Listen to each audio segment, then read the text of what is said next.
We're continuing our journey through Europe and have boarded Royal Caribbean's Harmony of the Seas, the world's largest cruise ship. For the next 7 days, we will be visiting places in Italy, Spain, and France. Unlike other cruise ships, there's real vegetation found here in the center of this ship, and that's just the beginning of what makes this ship so unique. Here's a glimpse of some of those unique and rare features.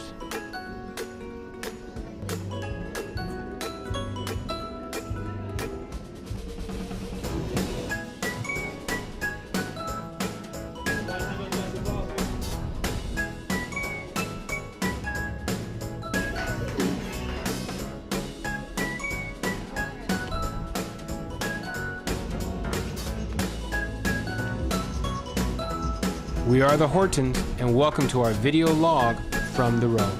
Join us as we cruise the Western Mediterranean Sea. For our first port of call, we've arrived in Naples, Italy. We're actually heading to Sorrento, and so after a short bus ride heading south along the coast, we finally arrive at a family-owned pizzeria for a pizza-making class. Initially, it's a little loud and crowded as parents jockey to get pictures of their kids who are working the dough and making their own pizza creations.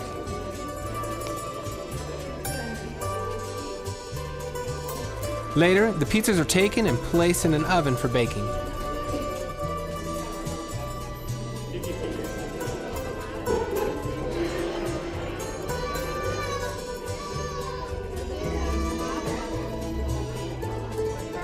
Delicious, and I'm gonna start eating it right away.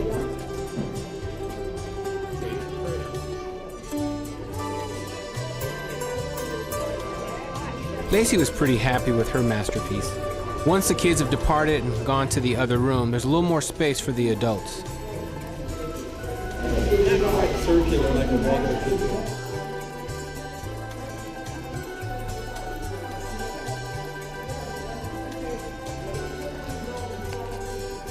This turned out to be a great family activity. After a day at sea, we've arrived in Barcelona, Spain, the capital for Catalonia. It's been many years since we were last here, and one of the best ways to get acquainted with the city is to take a city highlights tour. And finally arrive in front of Gaudi's La Sagrada Familia, which is still under construction. We head back to the port and board our ship. For day 5, we head on to Palma de Mallorca, one of the larger islands off the coast of Spain. Our excursion for today is a kayaking trip out along the coast. We set out with our guides. We make our way to an isolated diving hole for a chance to take in a little swimming.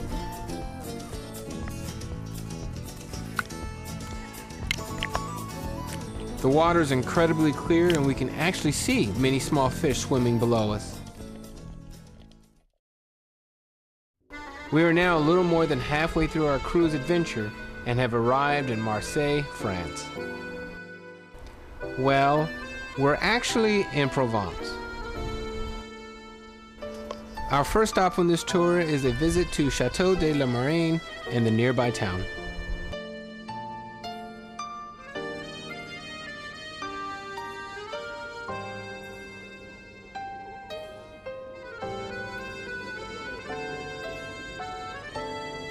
After a tour of the chateau and surrounding town, we board our bus and are heading towards Leubronn village.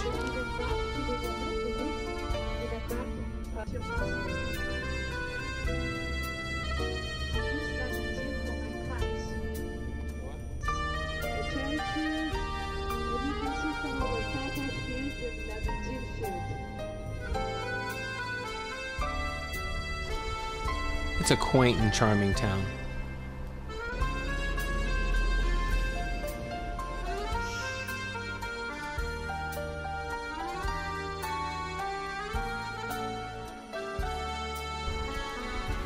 We enter our time in Provence with a visit to one of the region's most popular exports, lavender, and that means a trip to a lavender field and the Lavender Museum.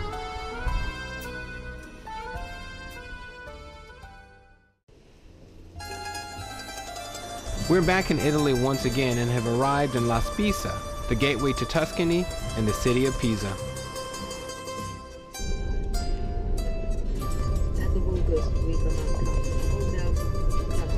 After disembarking from our bus, we make our way through a gauntlet of vendors and tourists to the world's famous Leaning Tower of Pisa.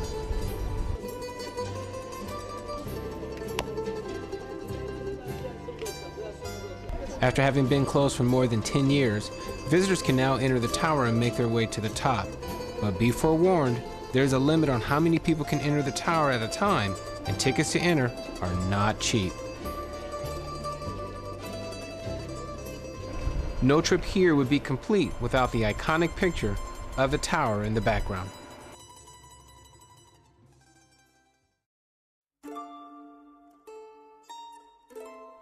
We've arrived back in Rome, and after picking up a rental car, we are heading east out of the city.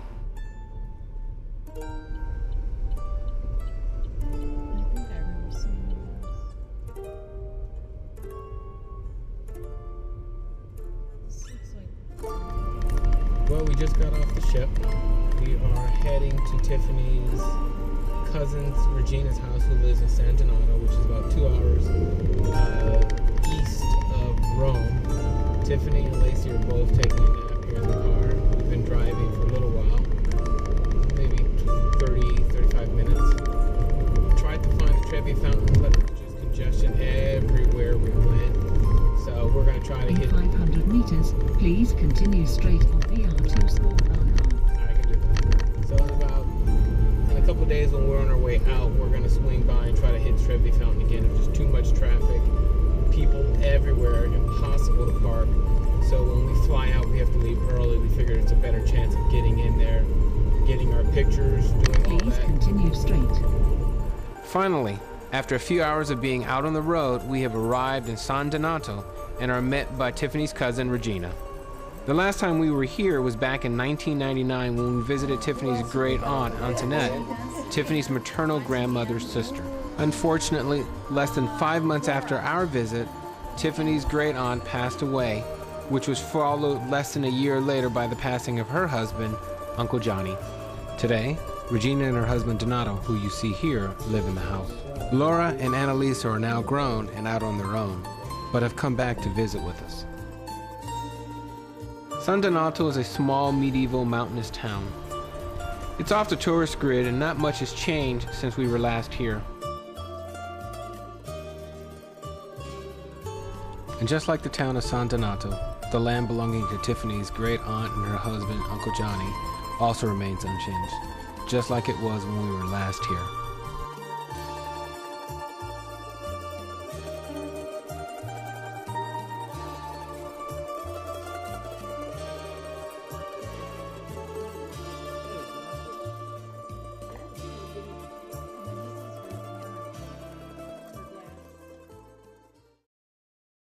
Today we're off in search of Tiffany's great-grandmother's home, the last place she lived in before she immigrated to Boston, Massachusetts. This is what the home looked like when she lived there. We're curious to see if it has changed much since our last visit. At that time, it was Uncle Johnny who took us out in search of the home, which was pretty difficult to see due to the overgrown vegetation. These are the steps that she was walking up, Darnell. The steps, remember? Property, all lost the property. I mean, nobody took care of it. Nobody took care of it. They took up the olive tree, huh? I think it's the nuts over there. One plant the nuts over there. The nuts are over here? The one over here. He cut it off, they took him home. It cost a lot of money. And now we started growing up with that small one.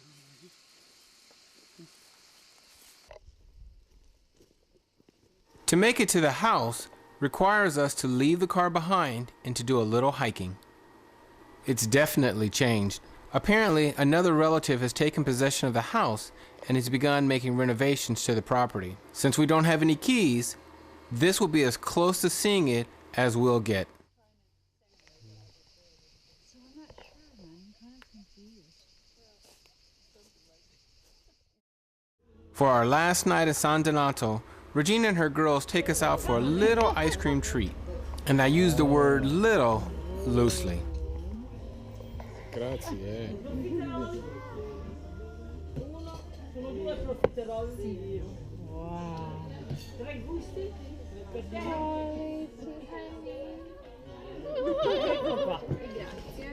Manca solo la bottiglia d'acqua. Sì, che c'è? Era liscia? Frizzante. Frizzante. Grazie. Oh no. Sei Can we begin? We've made it back to Rome and take part in a famous tourist tradition, tossing a coin over our right shoulder into the Trevi Fountain. It's rumored that doing this will result in your returning back one day to Rome. One day. Until that day, you can follow us on Twitter at Vlog from the Road.